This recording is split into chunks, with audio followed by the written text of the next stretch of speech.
Welcome back. Vice President Kamala Harris taking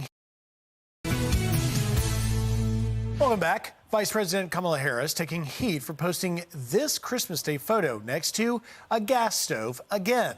She posted in front of a gas stove for Thanksgiving last month, a move critics, including our next guest, call hypocritical after the Biden administration pushed to ban them. GOP Congressman Mike Collins sits on the House Natural Resources Committee. He joins us now. Congressman, hope you had a Merry Christmas. I want to get right to this. You may have seen some of our coverage. We've talked about this week after the Vice President posted that gas stove selfie. What do you make of it? Well, you know, Griff, good morning and Merry Christmas to you, too. It's just hypocrisy.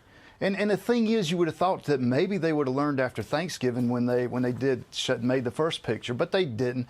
But, you know, this administration gives us so much ammunition to go with and run with, just to point out the hypocrisy of what they want America to do versus what they actually do behind the scenes. Hey, Congressman, to move, I mean, I've made fun a little bit of the vice president, saying that, you know, now she's went from being the border czar to being in charge of posting gas stove selfies.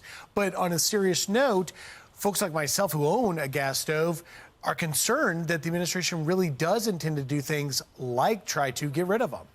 Well, and you should be. You know, I own a gas stove, too. I don't care if you're on natural gas or like me on propane gas or whether you're on pull my finger gas. You know, the administration and the federal government should have no impact or input on what you have for a stove. But this is just part of a broader problem, Griff. It's not just gas stoves. It's everything from ceiling fans, air conditioning units, even beer. This federal government and this administration want people, the American people, to be dependent on the federal government for everything they do, for any decision that you make.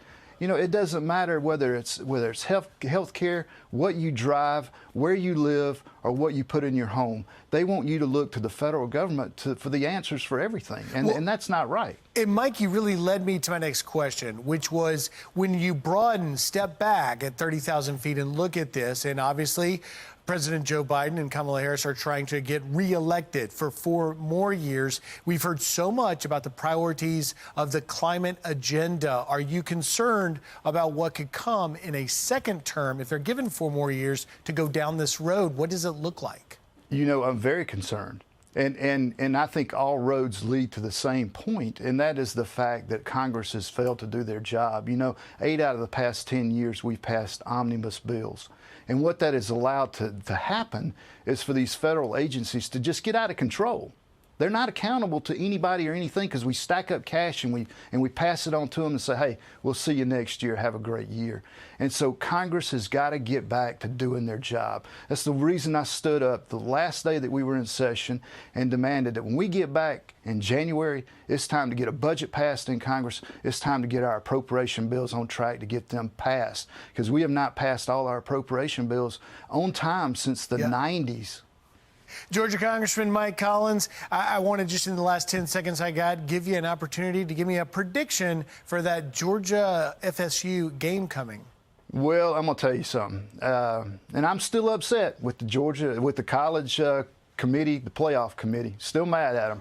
But I can only end this thing on a good note, and that is go Dogs. Go Dogs. Joey off camera yelling go Dogs as well. Congressman, thanks for being with us. Thank you.